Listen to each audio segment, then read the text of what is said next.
this is Rebecca Lunsford, and I'm interviewing my father, Mark Lunsford, for my interview for Miss Margolin's class. Thank you for letting me interview you. Glad to help, Becky. Okay, so I'm going to start asking you the questions. Sure, fire away. Where are you from? I'm originally from a little place in southwest Georgia, way out in the country, not too far from where President Carter comes from. How did you end up in Florida? Well, my dad and all of his brothers moved down here when I was a little boy to work. They came down here to find some better work. What is your background? Work-wise, I've worked in quite a few different jobs. Mostly, I worked with my father and my relatives down here. We were in the construction business. By trade, I learned plastering, drywall, stucco, that type of work. And I did that for probably over 20 years. But I've done other jobs too, do a different type of work now. What is your background educationally? Education, I don't have a master's degree, but I do have a degree in biblical studies. I'd like to, if money allows, one day continue my education. Did you enjoy school? Yes and no. Explain. I hated school when I was a kid. I moved down here in first grade. I was kind of backwards, being so far out in the country that when I came down here, they didn't have kindergarten where I went. So it wasn't an easy transition for me to move down here. And I did not enjoy school as a boy. If it wouldn't have been for sports, I probably wouldn't have made it through high school, but I did. And then I went to college much, much later on as an adult, and it had completely flip-flopped. I loved it, and I would like to continue if I could. What is something you're not proud of with your family history? Well, there's no really big things that I can think of offhand, but I would say that being where I come from, you worry about some of the history of the South. You know, you don't want to be on the wrong side of a war that's very important, and very likely some of my ancestors were. I don't know if they ever owned any slaves or not. We didn't have much money, you know, so I'm not sure about that. But, you know, I've always been a little awkward about where I come from. I don't like the term redneck being applied to me and what's implied by that. So I guess the place that I'm from more so than anything. What is something about your family history that you're proud of? I'm proud of both sides of my family that way that they were able to work their way from some very, very hard circumstances into a better life. My dad being willing to move and come down here, my parents did, and he did well for himself down here through a lot of hard work. I'm very proud of my grandparents on my mom's side in Georgia. My grandfather was literally like what they used to call a sharecropper when he was a boy with hardly any education. And yet he wound up, through a lot of hard work, making a pretty good life for himself too. What achievements in your life are you proud of? Well, I know I should say, you know, the day I got married, the day my children were born, those are your standard answers. But I was very proud the day that I made it through basic training in the Marine Corps. When you go from being a Marine Corps recruit to actually being a Marine, they say once a Marine, always a Marine. So that was a big achievement for me. I was very young when I went in the Marines. I went in at 17. So I'm proud of that I did that, and that I came through 4 years of that in the Marine Corps infantry unharmed. Got an honorable discharge. I was proud of when I was able to go back to college, and that I did well in college after having such a shaky start in school, in high school and all. What important advice do you have for your daughters? I tell my daughters, both of them, you and my other daughter Liz, find something that you're passionate about and pursue that. And if you pursue it hard enough, eventually you might wind up making a living at it. And even if it takes you a long time, it's worth it, because that's been true in my life. Don't settle for just getting by if you can, but really try to study and think hard about what I really want to do, what I love doing. And I don't care if it's poetry or motorcycle racing. You find the thing that you really want to do, and you do it as much as you can and as hard as you can, and eventually you'll wind up making a living at it. Is that true in your own life? It is. It is now. It took a long time to get there, but it is true now.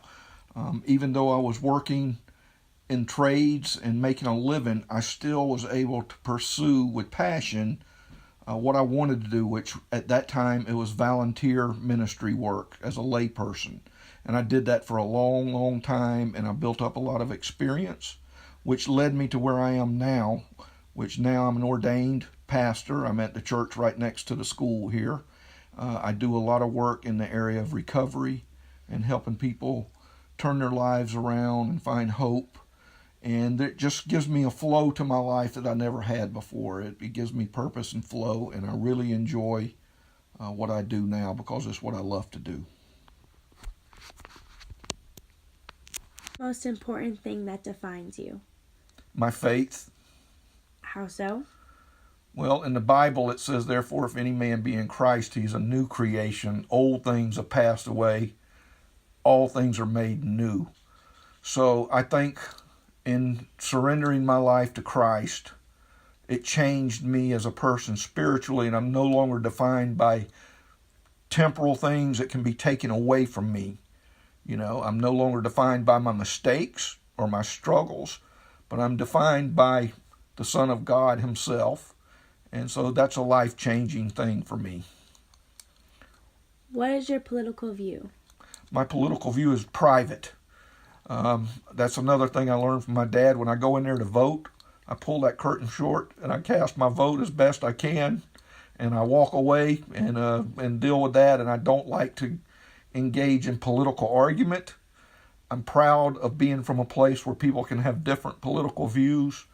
I have mine, and I tend to keep that private. My faith is much more important to me than politics. I think it changes more things realistically in life than politicians do.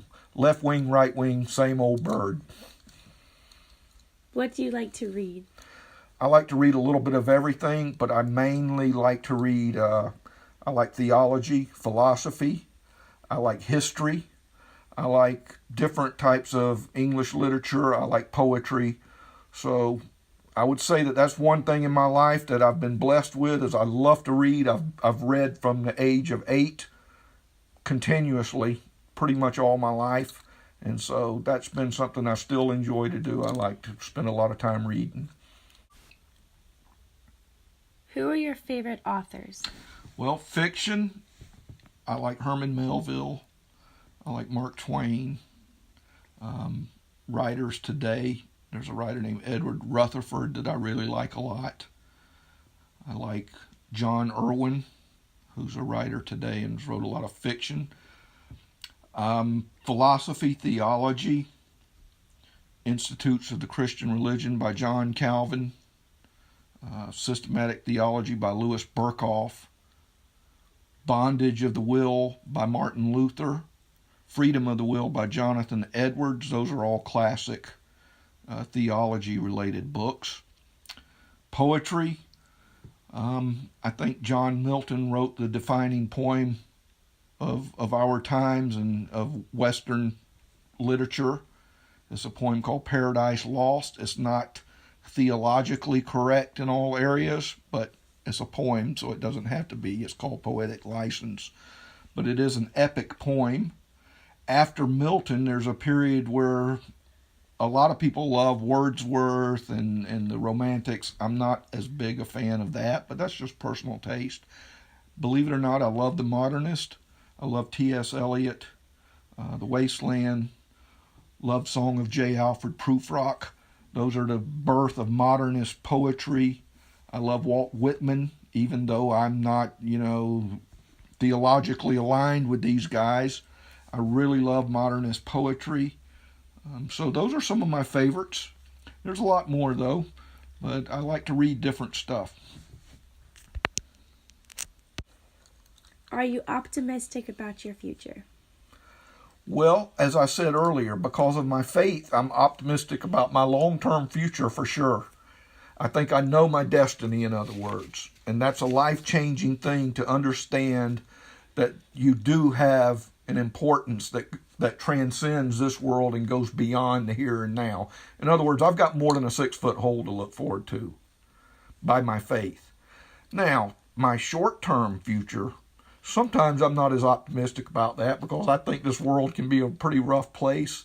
I've got health problems that worry me. I've got all of the regular worries that everybody else do. I worry about, finances and what's going to happen with my family if I were to leave here soon. But long term, I know where I'm going. I know that Jesus Christ died to pay the penalty of my sins, and I know I'm going to be in heaven forever. And the beautiful thing about that is all I had to do is trust in him and believe in him. And Jesus said, truly, truly, I say to you, he that believes in me has, present tense, everlasting life. So yeah, I'm an optimist about my future. All right. Well, that was a good interview. Well, glad to help out.